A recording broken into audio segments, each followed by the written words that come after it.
All right, folks, let's get started again. Um, let's look at hackers and attacks. So, traditional hackers are those folks that actually were trying to, in the early days of hacking, were motivated by the thrill of hacking, right? Validation of their skills, sense of power. In his days, even the great Steve Wozniak did some hacking, so did Mike Milken, and their stories are available all over the place. Um, their motivation was to increase their reputation amongst other hackers, right? If they did any damage, and sometimes and most times they ended up doing some damage, was a byproduct of what they were trying to do. They're just acting just to the motivation was very different than malicious aims here. They often engage in petty crime, if any, like, for example, free long distance phone calls and so forth. So actually is happening behind the scenes, if you would? What's the anatomy of a hack, right? So there's the what you're essentially doing is reconnaissance, all right? So what do you mean by reconnaissance probe? What you're doing is probing the IP addresses, all right? And on these IP addresses, you're probing port scans. Now, what you're gonna see often is a concept called socket, is a combination of IP address and ports. All right, this is where the computer is listening to incoming requests and tries to respond back. So if you take a look at this picture that's shown here, the attacker is trying to see if the IP address this is valid. Yes, it gets a response back. Then it says, okay, so what ports on this IP address are listening? So the combination of IP address and port gives me the socket, and this is where I can send in my exploits. Because what's the point of sending to a port or and a socket that a computer is not going to listen to anyway. So it's going to throw that away, right?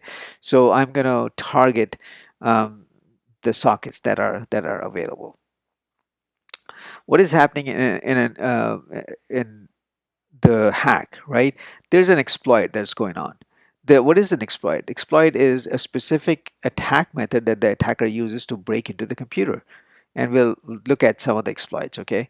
And then the act of implementing the exploit is called exploiting the host. Fairly simple. All right. So what is going on here?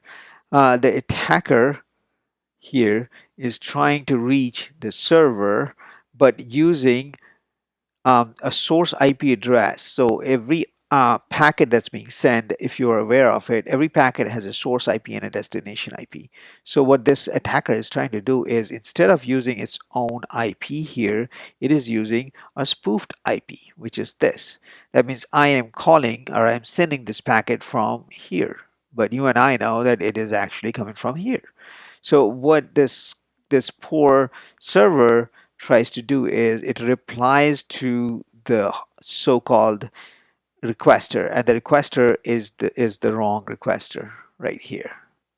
Okay, so it ends up in this other computer. Now this computer could be the endpoint, or it actually could be the terminating point, the intermediate computer or point.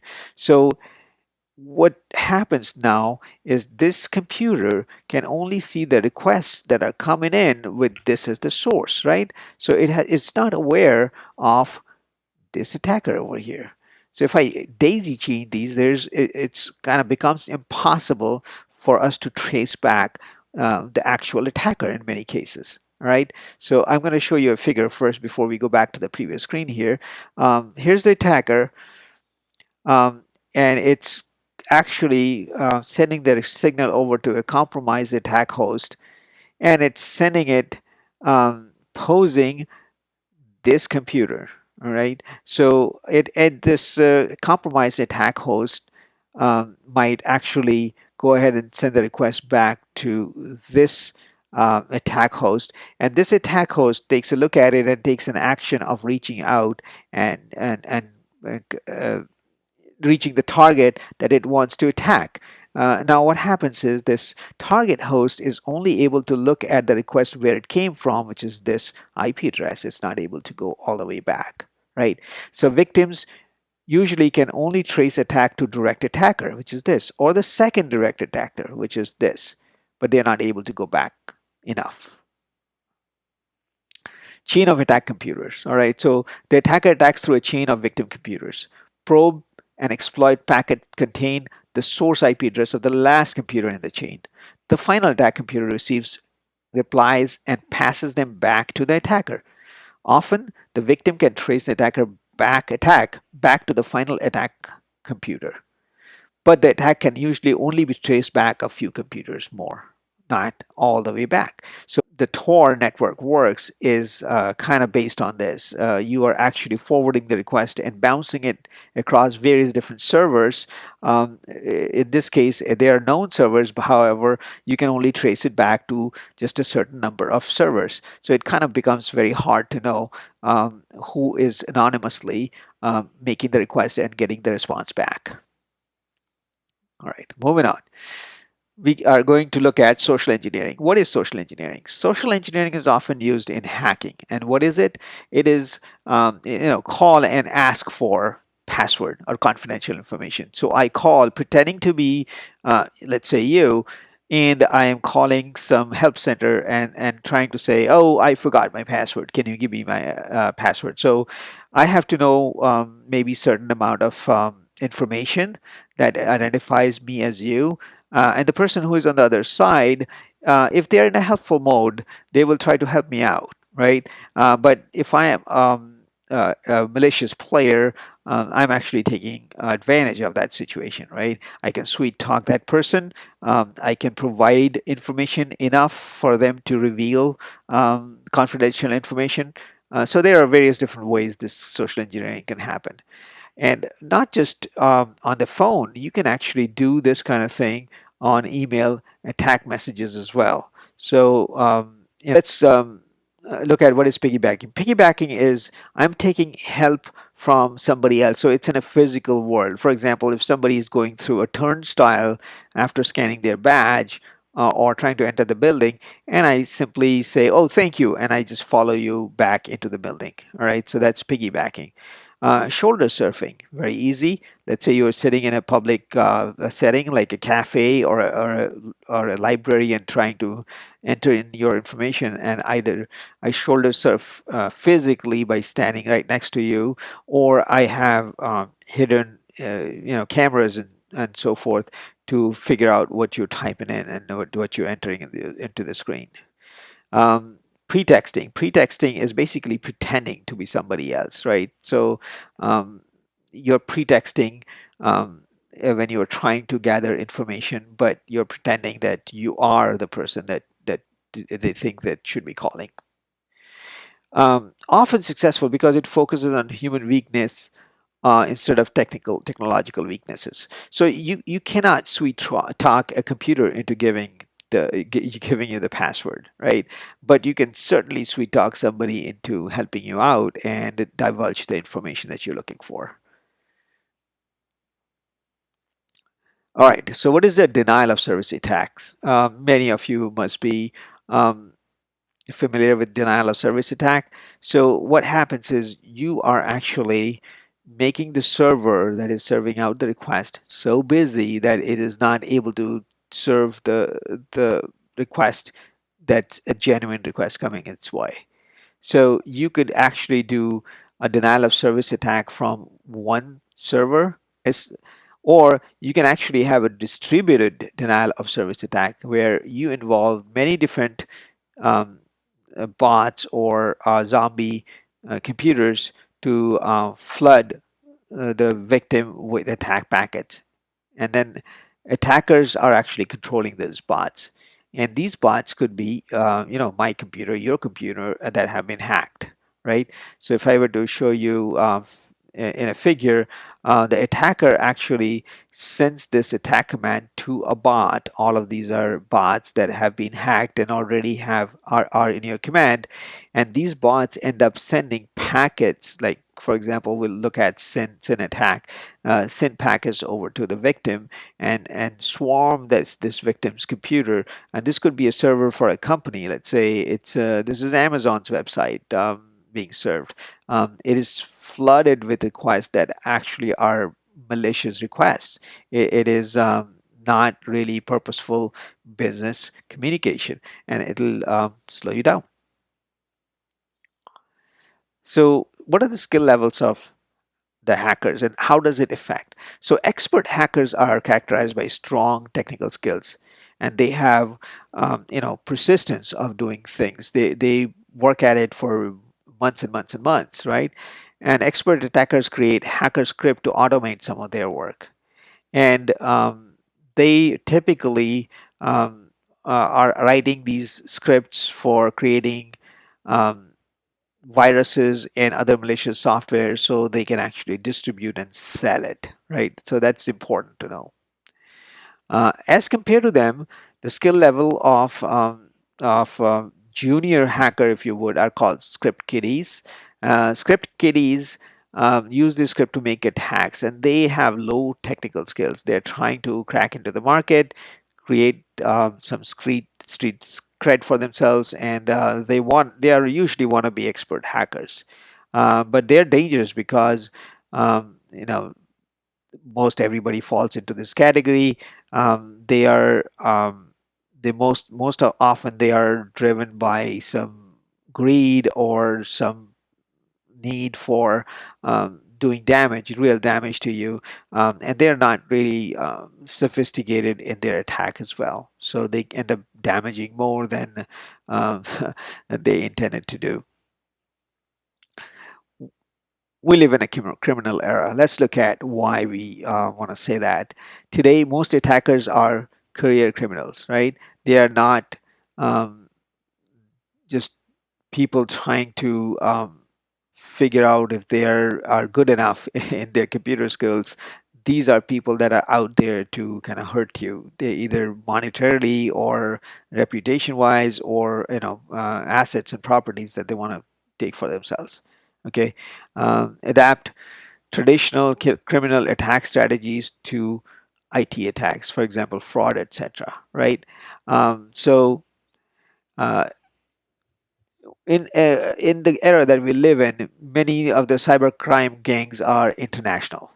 There are state governments that are sponsoring some of these criminal gangs, um, which makes prosecuting them very difficult. Even if you were to, let's say, some of these regimes like North Korea are doing a state sponsorship, it would be hard for us to prosecute them because we don't have access to these criminals.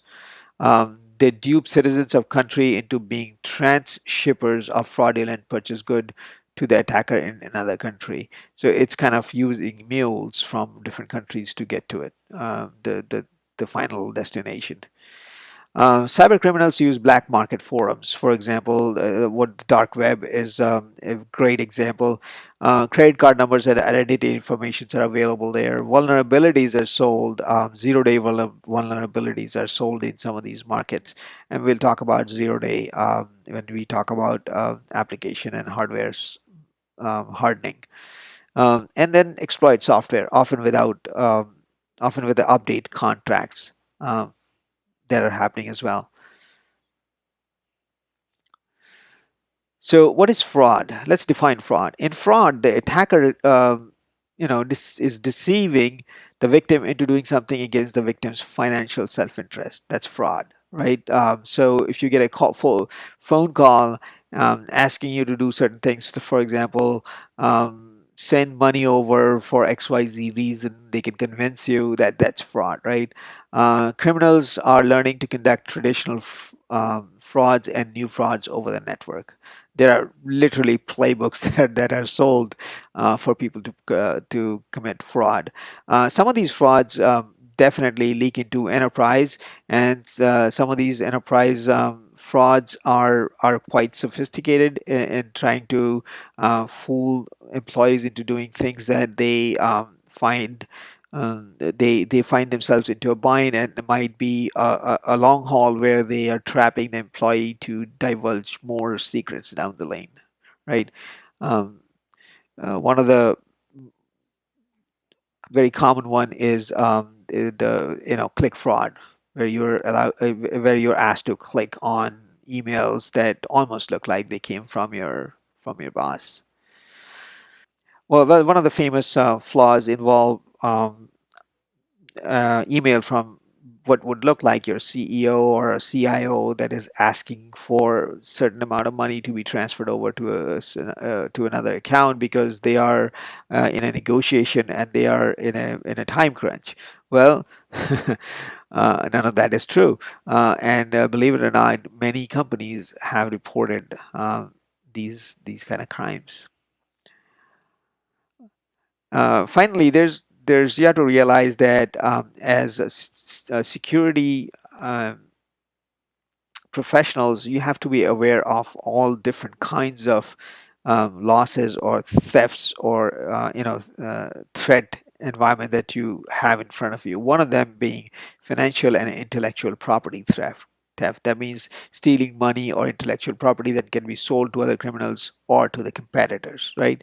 There are extortion threats, very, very common. Some of them, for example, as ransomware, threaten a DOS attack or threaten to release stolen information unless the victim pays the attacker, right? These are some examples. Stealing sensitive data about customers, so card and credit card number theft, or bank account theft, or online stock account theft. Identity theft. These are very common. It's so common that we have kind of become a little numb to the news that we keep getting. Leaking out into the press almost every other day. XYZ bank lost certain number of customer data, and their social security and their bank information, etc., was stolen. Right? That's what we're talking about here. Corporate identity theft. This is like stealing an identity of an entire corporation. Like for example, the entire corporation is being, and we are talking about small corporations here, but they have been hacked. And when you are doing business with them, like for example, they're accepting credit cards on behalf of the hacked corporation. So the criminals are actually getting the harvesting the credit card numbers right there. They pretend to be this corporation in large transaction, and then can even take ownership of the corporation by doing so. That's an extreme case, but it has happened and it can happen. So competitor threats. What are competitor threats? So for example, these are commercial espionage. Now, remember, we are talking about enterprise security. So we have the attack on the confidentiality that the company needs to maintain, with whether it's information that they are gathering, like public information that is available, or our company private proprietary data that is available, right? So public information gathering is company website and public documents, Facebook pages of employees, right? Trade secret espionage, or may only be litigated if the company has provided a reasonable protection for those secrets. Now, this is important. If the company needs to prove that their secret was stolen, they have to show that they were trying to protect that secret. Because if you're not trying to protect that secret and then you claim that, oh, it was stolen by XYZ, that's not good enough. Why did you have it in a compromising position? Like, for example, you put all of your secret in a GitLab that anybody can access in a public folder, then that's not really a secret you're trying to hide. So it's very hard to prove that case nowadays. So reasonableness reflects the sensitivity of the secret and industry security practices. Are you really following the industry security practices? Continuing on commercial espionage, trade secret theft approaches. So, how are they stealing trade secrets? They steal that through interception, hacking and other cyber crimes. So they're intercepting the information. For example, sometimes these thefts happen when a company is trying to, let's say, they are making an electric car and they end up sending the bill of material to a supplier. Now, if that is intercepted and they find out exactly what material is being bought, they can actually reverse engineer that, right? Hacking, other traditional cyber crimes, right? Oftentimes, there are state governments that want to get a head start for their country, and they would have, planted employees, or they have bribed employees, or they have extorted employees to give out these kind of information, right? Um, Sometimes they would just simply hire your ex-employees and solicit or accept trade secret from them, right? Um, and again, it's stressing the point that national intelligence agencies, that means the agencies that are supported or propped up by national governments, engage in these kind of very big commercial espionage, and it happens more often than you really realize. Denial of service attacks by competitors. Now, this is um, uh, not very common, and part of that is because the competitors most often would not like to be linked with any kind of mal activity, if you would. So their reputation takes a hit. They're not able to do proper business with anybody. So if you have to be really desperate to be doing, as a competitor, most often these competitors would engage with other malicious parties that can help them out. And again, if it can be traced back to these competitors, their reputation itself takes a hit. Right? Denial of service attacks, and there are examples given in your book. These attacks are on availability, for example. But if these are, that, like it says, these are rare, but it can be devastating when it happens. All right, we're on the last topic. All right. So we're going to take a look at what is cyber war versus cyber terror. Now, cyber war typically is attacked by national government, right? And cyber terror is attacked by organized terrorists. So it's just the difference between a war and a terror. Typically, wars are orchestrated by a larger movement, if you would, of resources and people, and the attack scale is much larger, and those are cyber war. But on the other hand, attacks that are caused by terrorists, even though they might be associated with national government, these are terrorists that are, um, let's say, national governments are sympathetic towards these terrorists that are causing cyber terror, right? Um, that's the difference. um, Potential for far greater attacks than those caused by just simple criminal attacks, of course. Cyber war are computer-based attacks by national governments, right? Nowadays, wars are not fought on the battlegrounds. Wars start way before and continue way after reaching any kind of battleground here. These are cyber wars, and these are cyber-only attacks to damage the financial and communication infrastructure, right? Um, to augment the conventional physical attack. Once again, these are cyber war as war which is damaging the infrastructure, IT infrastructure, or financial infrastructure, or communication infrastructure, and it is an attack that is trying to paralyze the enemy's command and control and engage in propaganda attacks, right? And cyber terror, on the other hand, is attacked by terrorists or terrorist groups. It may attack IT resources directly. It's use the internet for recruitment and coordination, and use the internet to augment physical attacks. That means disrupt communication amongst first responders. Cyber attack increase terror in the physical attack, right? Um, and many different times, or most times, you would see that there is a monetary uh, underlying theme to it. So they turn to computer crimes to fund their attacks, whether these are attacks of a physical kind, like terrorism going on somewhere, or if they are doing it to fund their next attack, computer crime attack that they are trying to do.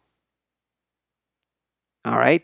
And with that, it's the end of this slide deck and this chapter. Once again, folks, you would get a lot better stories if you read through the book.